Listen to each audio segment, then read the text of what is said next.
semua, apa kabar hari ini? Dahsyat, luar biasa, yes, yes, yes. Puji Tuhan, saya diberkati, kamu diberkati, kita semua diberkati. Puji nama Tuhan, saat ini berjumpa lagi dengan Encitika Maniku.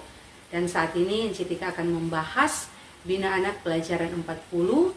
Dan untuk pembacaan di saat ini terdapat dalam kitab 2 Tawarik pasal 7 ayat 1 sampai dengan ayat yang ketiga. Dan semoga pembacaan firman Tuhan ini dapat kita baca bersama. Shalom, damai di hati. Nah, puji nama Tuhan, saat ini Encitika akan kembali menceritakan tentang cerita Alkitab. Tapi kali ini terdapat dalam perjanjian lama, yaitu kitab 2 Tawarik pasal 7 ayat 1 sampai 3. Sesuai dengan judul bacaan yang orang baca tadi, yaitu api turun dari langit, nyanyian syukur. Tapi untuk Bina Anak, judulnya yaitu menyembah Allah. Nah, adik-adik yang diberkati oleh Tuhan, tokoh Alkitab yang Encitika mau ceritakan saat ini yaitu tentang siapa tahu? Nah, tentang Raja Salomo. Nah, kalau orang tahu Raja Salomo ini adalah raja yang paling apa kutik dia dari semua raja yang ada. Raja yang berhikmat, raja yang bijaksana. Ketika dia menjadi raja, dia tidak meminta harta atau kekayaan. Yang dia minta pada Tuhan Allah pada waktu itu yaitu apa kutik? Hikmat dan bijaksana. Sehingga apa, dia menjadi raja yang berhikmat, raja yang bijaksana. Angkat tangan yang tahu Raja Salomo Papak Penama. Siapa yang tahu, coba angkat tangan. Nah, Raja Daud. Nah, adik-adik yang diberkati oleh Tuhan, Raja Salomo ini DP Papak Penama sekali lagi yaitu Raja Daud. Nah, adik-adik yang diberkati oleh Tuhan, Raja Daud ini ketika masa kepemimpinannya, ini Tuhan Allah mengetahui kalau Raja Daud ini berniat untuk apa? Membangun rumah Allah, bait suci. Tapi Tuhan Allah berfirman kepada Daud, ngana berniat untuk mendirikan rumah Allah atau bait suci, tetapi sesungguhnya aku berjanji kepadamu bahwa yang akan mendirikan bait suci atau rumah Allah ini adalah anakmu, keturunanmu, yaitu yang tadi siapa kote? Raja Salomo. Nah, adik-adik yang diberkati oleh Tuhan, di cerita saat ini ketika Raja Salomo ini dia selesai mendirikan bait suci. Jadi pada waktu Raja Salomo memimpin ini bangsa Israel, dia ini mendirikan bait suci. Dan selesai dia mendirikan bait suci, dia panggil semua itu, para tua-tua yang ada, kepala suku dan pemimpin kaum keluarga, bahkan orang Lewi ada bersama dengan. Jadi dia panggil dorang semua itu berkumpul di Yerusalem pada waktu itu. Nah, adik-adik, ketika pada waktu itu orang Israel sudah berkumpul di Yerusalem, ini orang Lewi ini langsung angkat itu tabut perjanjian. Jadi itu perlengkapan yang ada di kemah suci, bahkan kemah itu mereka bawa ke dalam bait suci. Nah, adik-adik yang diberkati oleh Tuhan, pada saat itu Raja Salomo dan semua orang yang ada di situ telah mengatur ini persembahan ini. Di situ mereka mengatur persembahan, ada kambing, ada domba, dan ada lembu. Banyak yang dorang siapkan untuk persembahan kepada Tuhan pada waktu itu. Nah, adik-adik, ketika tabut perjanjian ini diperintahkan untuk dibawa masuk ke dalam bait suci. Jadi ketika ini tabut perjanjian dorang angkat dorang semua bawa masuk. Dan di dalam bait suci itu ada petugas, yaitu mereka yang bertugas untuk membawakan puji-pujian.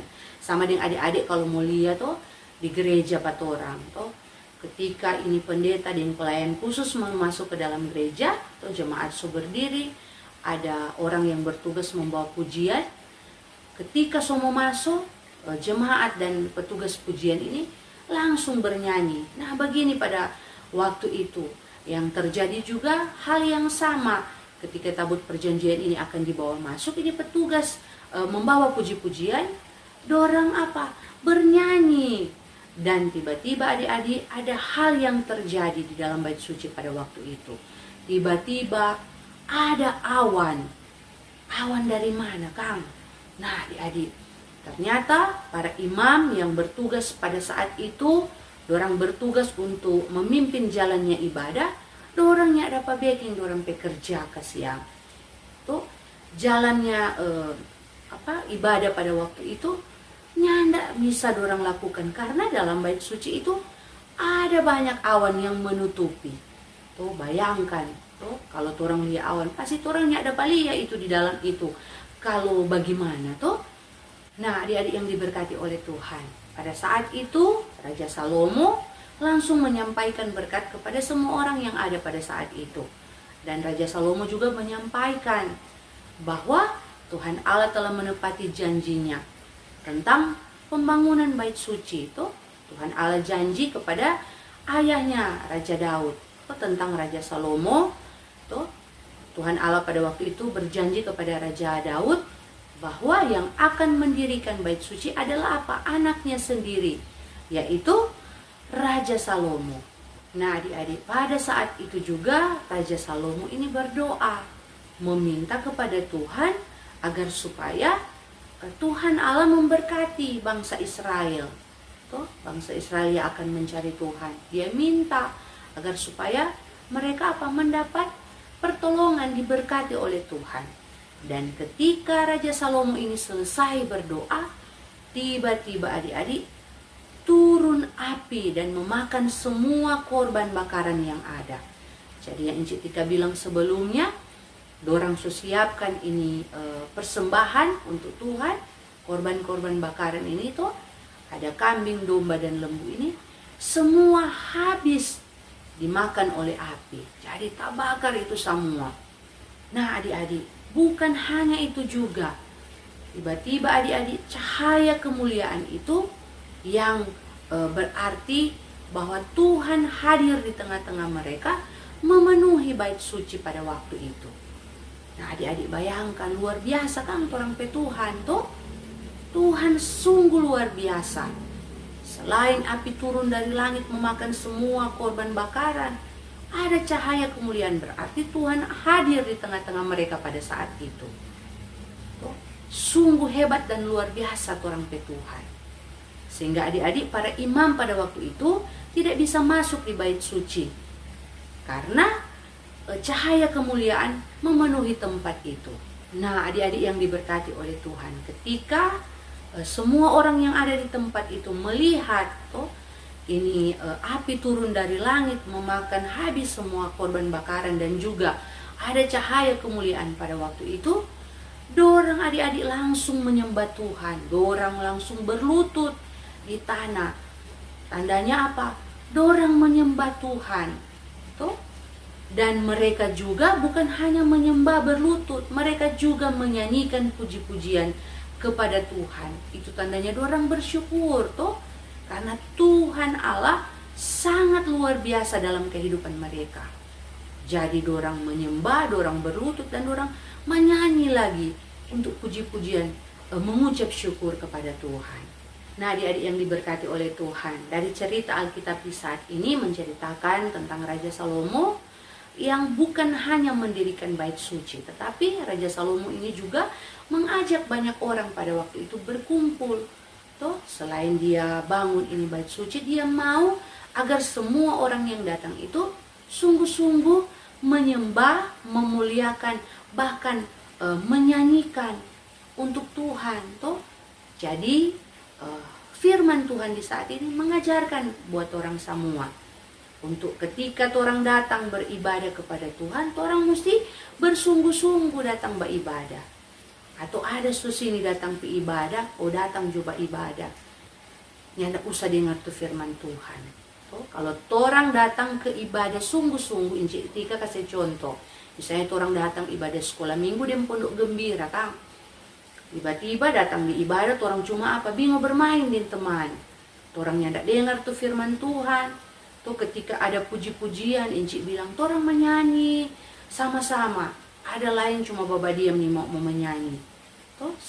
Ketika dia pulang ke rumah, DP mama dan papa tanya, adek, apa dong tuh firman Tuhan yang disampaikan tadi oleh Encik sekolah minggu atau engkau sekolah minggu? Ya, so lupa kita mama, minta oleh apa dorang ada bilang. Karena orang yang duduk manis, duduk tenang di saat beribadah. Karena Kalau torang datang beribadah kepada Tuhan, berarti torang sungguh-sungguh. Mesti sungguh-sungguh beribadah, mendengarkan itu firman Tuhan. Kalau torang datang beribadah dengan sungguh-sungguh, torang pasti merasakan kehadiran Tuhan. Kehadiran Tuhan berarti bukan berarti Tuhan duduk dengan torang sama-sama beribadah, tetapi torang ketika torang sungguh-sungguh menyembah Tuhan, Tuhan ini datang pada torang. Tuhan memberikan torang hikmat agar torang mengerti ini firman Tuhan yang Enci sekolah minggu atau Ungku sekolah minggu sampaikan. Tuh, torang mengerti dan boleh torang pahami untuk melakukan firman Tuhan itu dalam torang kehidupan setiap hari. Kalau torang datang ke ibadah kung cuma datang bermain, tuh firman Tuhan lewat, tuh nyandak torang dengar, nyandak torang pahami. Karena ketika sungguh-sungguh torang datang beribadah, Roh Kudus pasti ada dengan torang, menolong torang semua untuk mengerti dan pahami itu firman. Tuh. Karena Tuhan Yesus mengajarkan kepada torang semua di saat ini. Ketika datang tuh menyembah Tuhan, datang duduk manis, bukan datang pi bermain sana kamari lari ke inci de ungkuk pemulu tuh duduk manis cuma ada bermain. Bagaimana torang mau datang menyembah Tuhan kalau torang tujuan cuma apa? Datang bermain. Oh, karena so lama tanya baku dapat den tapi teman-teman datang jukung kita semua bercerita den dorang atau mau bermain. Ini boleh seperti itu adik-adik. Jadi kalau datang beribadah, torang datang duduk manis, tuh bernyanyi memuji Tuhan bersama dengan teman-teman dan enci-enci ungku-ungku. Torang dengar itu firman supaya ketika torang betul-betul datang beribadah, torang pulang membawa berkat for tompe mama dan papa tuh. Ketika mama dan papa tanya, ada dengar tuh firman? Ada mama, apa dang tuh firman? Oh, tentang ini mama. Menceritakan tentang Raja Salomo, raja yang berhikmat. Tuh, jadi torang mampu tuh dengar itu firman dan apa mampu menjadi berkat, menyampaikan firman Tuhan lewat orang tindakan dan perbuatan setiap hari. Nah, adik-adik yang diberkati oleh Tuhan, demikianlah firman Tuhan. Tuhan Yesus memberkati firman-Nya dan memberkati kita sekalian. Amin firman Tuhan.